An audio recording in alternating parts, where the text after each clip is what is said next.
Hi, I'm Mark. I'm here today to talk to you about a case study of First Robotics and Scrum at Scale. I've spent 32 years doing research at a national laboratory. So really, this is not so much about kids as it is a series of experiments. And what I'm going to talk to you today about is the last series of experiments that we've run with this First Robotics team. I've had the privilege of working with these kids for 9 years. We've been on an agile journey together. So buckle up, come along, and we'll see how Scrum at Scale, particularly in a robotics team, relates to your business in the world. Great quote from Roosevelt a number of years ago. We can't always build the future for our youth, but we can build our youth for the future. I would argue with the great challenges facing our world and our nation today, hunger, energy, climate challenges. These are big, hairy, audacious problems. These sometimes are called wicked problems. So I would change the quote just a little bit. I would actually say, we cannot build the future for our youth, so we must build our youth for the future. So FIRST, which was created in 1989 as a way to inspire youth to pursue careers in STEM, I believe is a microcosm of the real world. We introduce real-world engineering challenges to youth, to kids that are there, and we get them to think about these problems and deliver them under real-world time constraints. It's a sequence of programs from kindergarten through high school, and it has a global impact. See if I can set the table for you. Imagine you have a company. You have a company that has to build a product every single year. Most of us do more than that. But all you have is 6 weeks to do it. You have to go from idea to implementation in 6 weeks and deliver real value. You've got to dream it up, build it, manufacture it, program it, learn to drive it. And what you hope is at the end of 6 weeks, you have something that can compete on the world stage that looks a little bit like this. But let me back up just a second. Unlike the real world, much of this team changes every single year. We love stable teams. This team changes all the time. Most of these students start with little or no technical experience. So we presuppose a lot of times deep expertise with cross-functional teams, but how do we bring these teammates up to produce quickly? We have a very tight budget of $5,000 to build a robot that's 120 pounds that can compete on the stage. We have other constraints, not the least of which this is a volunteer workforce. Our incentives have to be highly motivating. There's got to be great expertise and skill that's developed as a part of this process. So, watch the robot in the bottom of the screen.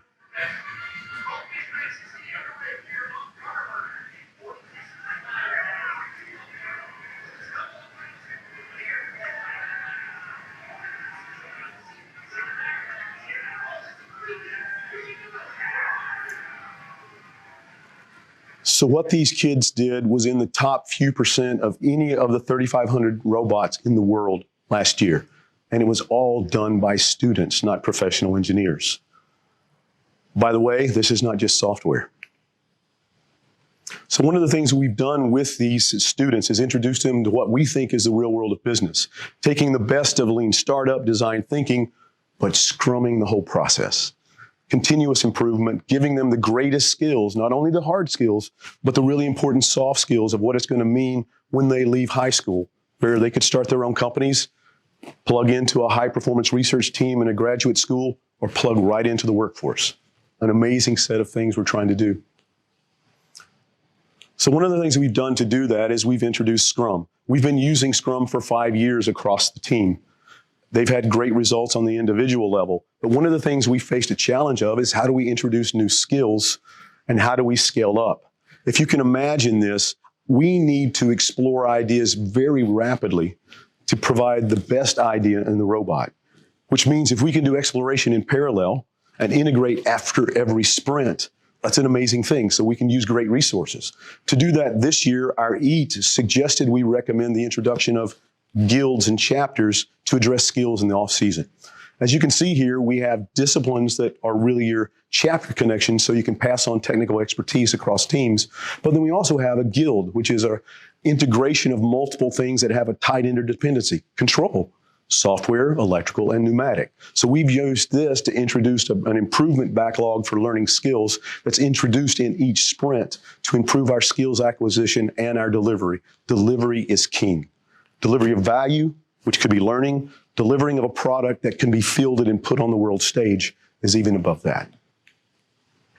So here you can't see it, but it's a snapshot of what we're doing this year. We've done great Scrum in the past. This year we're going full on Scrum at scale.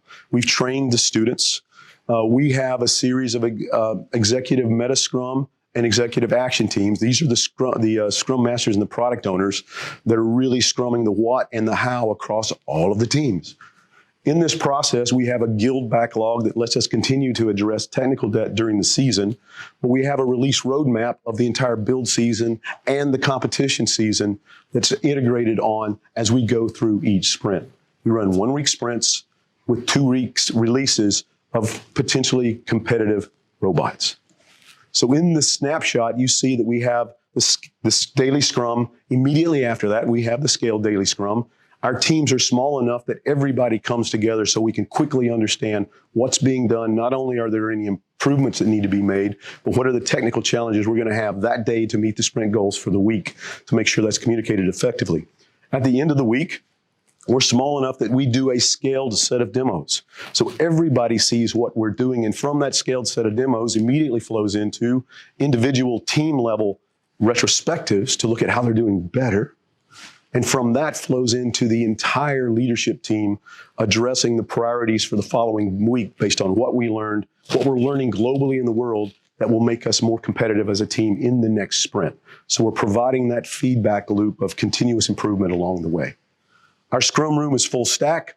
Students do absolutely everything in this room from idea to implementation, programming, CNCs, 3D printers. And by the way, every student gets a chance to learn all of the skills. We do cross-team coordination with a guild backlog and a user story map. So we look at the high horizon as well as the next coming 2 sprints as we do refinement. And here you can see a breakout to the various teams as they're going through their activities.